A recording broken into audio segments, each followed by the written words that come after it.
Bismillahirrahmanirrahim. Assalamualaikum warahmatullahi wabarakatuh. Perkenalkan, saya Ning Mukti Indrayani, SIP MSI. Biasa dipanggil Kuning pada saat di kampus. NIDN saya 07117108002. Saat ini saya adalah dosen Fakultas Ilmu Administrasi Universitas Lumajang yang mulai bekerja sejak tahun 2010. Adapun bidang keilmuan saya ada di ilmu pemerintahan dan ilmu administrasi. Sesuai dengan bidang ilmu saya mengampu beberapa mata kuliah. Salah satunya adalah Sistem Politik Indonesia. Pada kesempatan saat ini, saya akan menyajikan pernyataan diri dosen untuk unjuk kerja Tridharma Perguruan Tinggi melalui mata kuliah Sistem Politik Indonesia. Mata kuliah Sistem Politik Indonesia ini diberikan kepada mahasiswa semester 3, di mana mata kuliah ini merupakan mata kuliah wajib dengan bobot 3 SKS dan pertemuan 14 kali pertemuan atau tatap muka. Kemudian 2 kali pertemuan adalah UTS dan UAS sebagai bahan evaluasi kepada mahasiswa. Dengan metode pembelajaran, saya menggunakan DII, yaitu Direction, Interaction, dan Assessment. Kriteria dan teknik penilaian mahasiswa yang saya lakukan yaitu meliputi: satu adalah kehadiran mahasiswa, kemudian yang kedua adalah partisipasi dalam kuliah, kemudian ketepatan mahasiswa dalam menjelaskan atau menjawab permasalahan-permasalahan yang ada di mata kuliah. Bentuk pembelajaran yang pertama dilakukan secara luring dengan ceramah, diskusi, tanya jawab, dan studi kasus. Yang kedua, bentuk pembelajaran alternatif dilakukan secara daring melalui classroom, WhatsApp, atau Zoom meeting, di mana dilakukan pada saat saya tidak bisa hadir ataupun ada halangan. Adapun deskripsi mata kuliah Sistem Politik Indonesia sebagai berikut. Mata kuliah Sistem Politik Indonesia merupakan salah satu kajian dalam bidang ilmu kebijakan publik.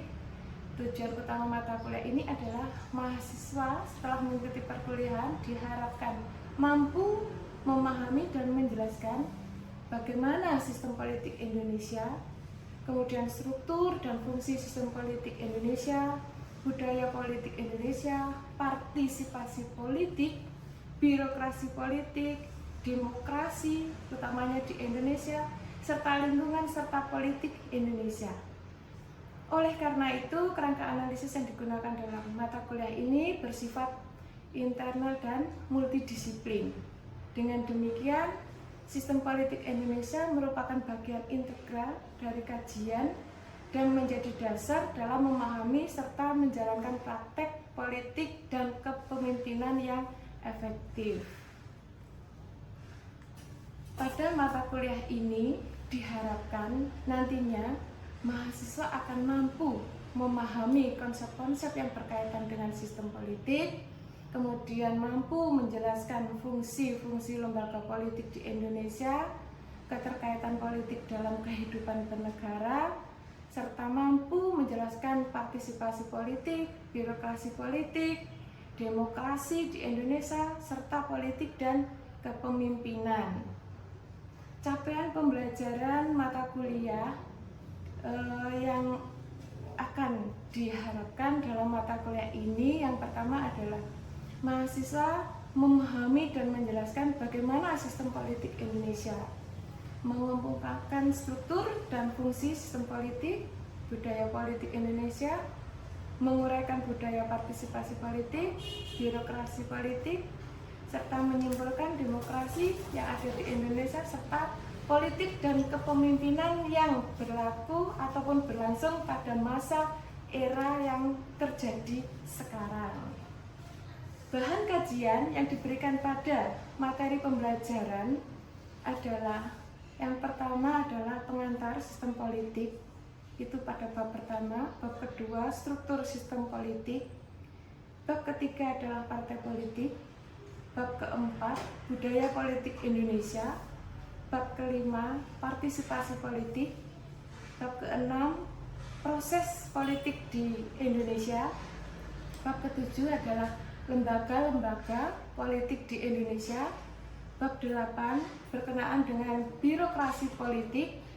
Bab 9 demokrasi yang dilaksanakan di Indonesia. Dan yang terakhir adalah bab 10 bertemakan politik dan kepemimpinan. Materi-materi tersebut disampaikan dalam bab-bab dan akan dilaksanakan pada pertemuan-pertemuan selanjutnya sesuai dengan RPS yang telah disampaikan. Selanjutnya cuplikan video proses pembelajaran yang dilakukan di kelas dengan mata kuliah Sistem Politik Indonesia. Bismillahirrahmanirrahim. Assalamualaikum warahmatullahi wabarakatuh. Waalaikumsalam warahmatullahi wabarakatuh.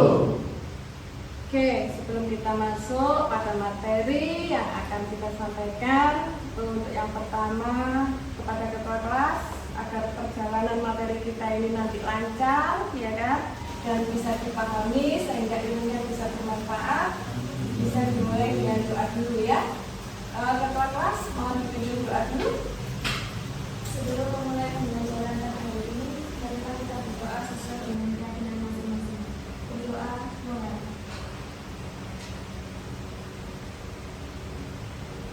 Selesai. Oke, materi pada hari ini kita akan masuk pada mata kuliah Sistem Politik Indonesia. Malam. Sudah ngantuk belum? Jadi biar melek semangat. Halo. Oke, terima kasih. Lanjut ya. Kita masuk pada materi mata kuliah Sistem Politik Indonesia. Ya, Sistem Politik Indonesia, di mana yang pertama sebagai pengantarnya dulu mata kuliahnya adalah materi pengantar ilmu politik. Masih ingat enggak? Ayo. Apa sih politik itu? Nah, ini flashback yang dulu. Apa sih politik itu? Ya, cerita. Politik itu artinya adalah kekuasaan. Politik itu adalah kekuasaan. Jadi Ini yang dibahas dari politik itu kita belajar mengenai dasar, arti, dan isi dari sebuah politik atau kekuasaan. oke. Ada yang lain? Ada yang lain? Sama. Politik itu kekuasaan, identiknya. Kemudian ada lagi selain kekuasaan. Nah, ini sudah lupa ternyata mahasiswa ya. Satu berupa kekuasaan. Yang satunya lagi kebijakan. Oke. Nah, ini yang perlu diingat. Ya, berkaitan dengan ilmu politik. Masih ingat berarti ya? Oke, sekarang kita masuk pada materi di bab 3. Nah, ini dengan judulnya adalah partai politik. Ya, mahasiswa ini sudah mahasiswa lebih usianya 17 tahun. Sudah punya KTP semua ya? Berarti sudah pernah nyoblos, ya kan? Karena ini juga berkaitan dengan partai politik, ya. Apa sih partai politik itu? Nah, di sini dijelaskan bahwasannya partai politik adalah organisasi yang dibentuk, ya, oleh sekelompok warga negara yang memiliki kesamaan cita-cita dan tujuan. Apa sih tujuannya? Tujuannya adalah untuk memperjuangkan kepentingan-kepentingan baik masyarakat, anggota partai, dan umum. Ya, selain itu partai politik juga sebagai sarana pendidikan antara jembatannya masyarakat dan pemerintah. Ya kan? Nah, kalau aspirasinya tidak tersampaikan, apa yang terjadi? Ya kan? Jadi, harus ada jembatan aspirasi ya kan? Masyarakat. Nah, di sini ada beberapa peran dari partai politik. Partai politik itu memiliki peran penting. Nah, di sini terkait dengan parpol yang sebagai jembatan akan banyak berperan dalam penentuan kebijakan. Kemudian pengawasan jalannya pemerintahan dan apalagi pendidikan politik. Nah, ini sangat penting sekali ya, peran dari partai politik. Nah, di sini peran partai politiknya bisa dipahami? Bisa. Jelas apa belas? Oke, kalau memang jelas, nah di sini kita lanjut. Nah, ini di sini ada beberapa peran utama partai politik. Yang pertama, sebagai penghubung antara masyarakat dan pemerintah. Di sini partai politik sebagai wadah masyarakat yang menyampaikan aspirasi dan kepentingannya kepada pemerintah. Nah, di sini sebagai penghubung berarti kan ada alur ya. Ada alur yang tidak bisa terpisah. Berarti saling membutuhkan. Karena masyarakat itu kalau tidak menyampaikan aspirasinya, pemerintah pun juga tidak akan mengetahui secara luas. Ya kan? Itu yang pertama. Ya, patut dipahami. Kemudian yang kedua berkaitan dengan ini, perannya sebagai pendidikan politik. Nah, kenapa sih kok berperan sebagai pendidikan politik? Nah, di sini partai politik memberikan tanggung jawab bahwasannya pendidikan politik ini sangat penting untuk menimbulkan kesadaran dalam berpolitik dan partisipasi nanti masyarakat dalam proses demokrasi. Nah, pendidikan politik ini bertujuan apa?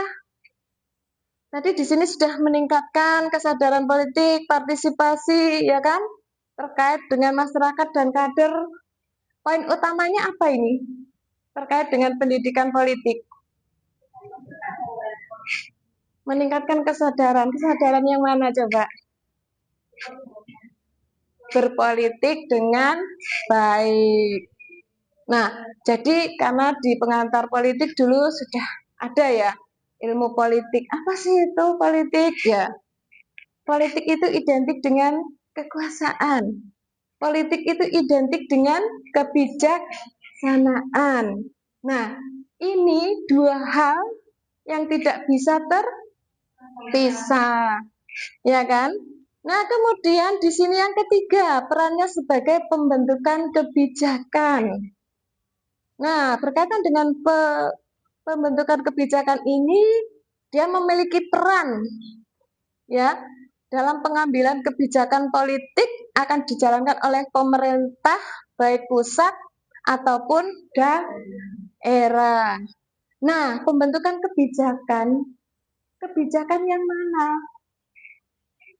Ya, perlu dipahami juga di sini peran dari partai politik salah satunya adalah pembentukan kebijakan. Ya, pembentukan kebijakan yang mana coba? Kebijakan yang mana? Kalau kita berbicara kebijakan itu kan banyak.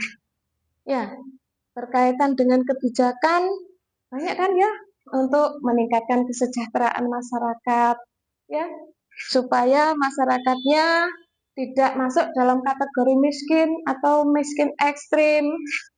Kebijakan bagaimana sih meningkatkan indeks pendidikan masyarakat Indonesia? Karena pada saat ini sekarang juga masih banyak yang belum melek huruf ternyata kan ya. Nah, bagaimana caranya? Nah, gitu ya. Jadi ini nanti masuk di bagian pengambilan kebijakan. Ada regulasi-regulasi yang akan diluncurkan berkaitan dengan kebijakan yang akan diambil. Kemudian lanjut. Yang keempat di sini perannya sebagai pengawasan pemerintahan. Kira-kira dari sini apa sih? Peran dari pengawasan pemerintahan? Kok pemerintah diawasi apa jajali ayo? Ini, partai politik berperan sebagai pengawas jalannya pemerintahan, memastikan pemerintah bekerja sesuai dengan kepentingan rakyat atau aturan yang berlaku. Ini juga menjadi bagian dari peran partai politik. Dia juga berlaku sebagai pengawas. Benar enggak sih dulu visi misi itu? Nah, dijalankan enggak? Kan gitu. Jadi itu memiliki bagian dari peran pengawasan. Ya, dilanjut yang kelima. Di sini penyelenggara pemilu. Ya kan? Nah, di sini partai politik sebagai peserta utama dalam pemilihan umum, baik pemilihan legislatif maupun pemilihan kepala daerah, ya kan? Maupun apa? Eksekutif, ya kan? Jadi ini ya, bisa dipahami ya. Berperan sebagai penyelenggara pemilu. Tetapi dia juga memiliki posisi sebagai peserta juga. Ya kan? Kan ada pilpres, ya. Ada pileg, ya. Ada apa lagi? Ada pilda, ada pilgub dan lain sebagainya. Nah, di sini adalah proses peran dari penyelenggara pemilu. Lanjut, yang di sini adalah rekrutmen dan kaderisasi. Apa perannya? Kenapa partai politik itu melakukan rekrutmen dan kaderisasi? Tujuannya apa sih? Kan gitu ya. Ini untuk melatih kader-kader politik yang berkualitas mengisi posisi-posisi penting dalam pemerintahan. Kalau jadi, ya kalau jadi kan gitu kan? Ya, jadi kadernya itu ini dulu. Pertama direkrut dulu. Setelah direkrut baru dilatih supaya dia nanti mampu membawa visi misi dari partai politik tersebut sehingga mampu mengisi posisi dalam pemerintahan itu yang berkualitas. Kemudian yang ketujuh di sini adalah pembentukan identitas politik. Nah, di sini memiliki peran sebagai wadah dari berbagai kepentingan dan aspirasi yang ada dalam masyarakat. Ini adalah peran dari partai politik.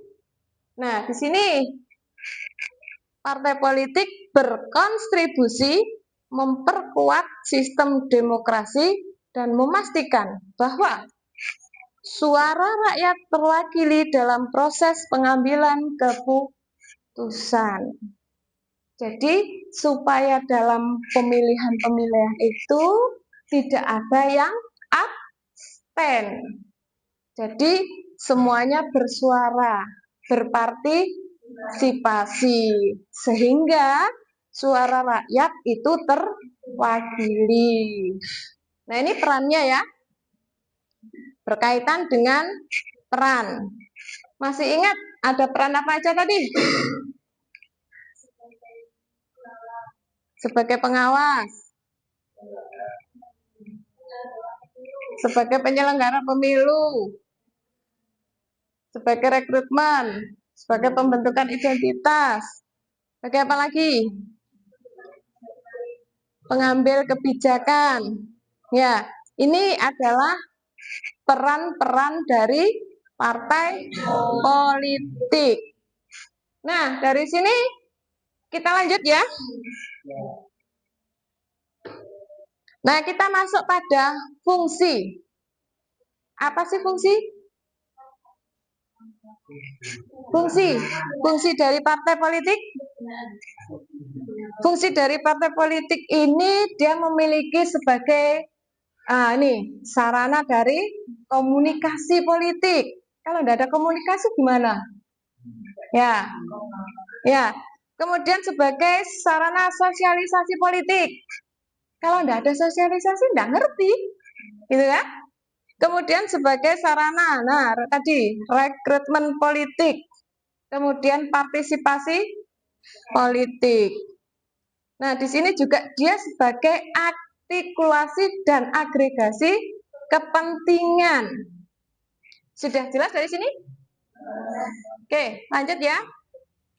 Nah, ini model sistem kepartean di era modern. Secara umum, model sistem kepartean itu ada 3. Yang pertama adalah monopartai atau tunggal, ya. Kemudian ada bipartai, yang berarti di sini ada 2 partai. Kemudian yang ketiga adalah multipartai. Nah, dari sini mungkin saya ambil ini dari mahasiswa bisa bertanya karena ini sudah masuk kategori dewasa dan sudah pernah nyoblos, ya kan? Berkaitan dengan partai politik, pemilu, ya, Nabila? Bagaimana peran partai politik dalam sistem pemerintahan? Bagaimana peran politik dalam sistem pemerintahan? Nah, sekarang gini, kalau kita berbicara peran politik dalam sistem pemerintahan kita itu kan menganut sistem presidensil, ya, di mana menteri-menteri itu bertanggung jawab kepada presiden. Nah, apa sih perannya, ya kan? Partai politik, ya. Nah, di sini kaitannya. Menteri-menteri itu, nah, itu yang masuk dalam pemerintahan, sistem pemerintahan, itu banyak berasal dari, nah, partai-partai yang kemarin lalu itu sudah melaksanakan pilkada. Nah, ini adalah jeleknya dari model sistem multipartai. Dengan adanya perubahan-perubahan tersebut akan sering terjadinya krisis kabinet. Bisa dipahami semuanya? Bisa. Oke, mungkin berkaitan dengan partai politik, bahwasanya bisa kita simpulkan. Yang pertama, dari partai politik sebuah wadah, ya, organisasi yang menyampaikan aspirasi masyarakat, ya kan? Yang kedua, memiliki peran dan fungsi, di mana di situ harus benar-benar dijalankan agar tidak salah jalan. Ya, berkaitan dengan sistem kepartaiannya ada 3, ya. Ada tunggal, ada bipartai, dan ada multipartai. Oke, mungkin ini yang bisa Buding sampaikan. Selanjutnya di minggu depan kita akan mempelajari materi berkaitan dengan politik dan kepemimpinan. Dari sini cukup. Terima kasih. Buding sampaikan. Assalamualaikum warahmatullahi wabarakatuh. Demikian deskripsi singkat dari proses pembelajaran mata kuliah Sistem Politik Indonesia dengan buku bab Partai Politik. Semoga bisa menjadi gambaran perkuliahan bahwa sistem politik dan pemerintahan ini bisa menjadi dasar dalam memahami dan menjalankan praktek politik dan kepemimpinan yang efektif. Karena dalam hal teori dan praktek pada pelaksanaannya memang akan sangat jauh berbeda. Semoga dengan ini mahasiswa mampu membedakan dan menjalankan praktek-praktek politik dan kepemimpinan yang sangat efektif, tidak melanggar dari norma-norma. Terima kasih. Wassalamualaikum warahmatullahi wabarakatuh.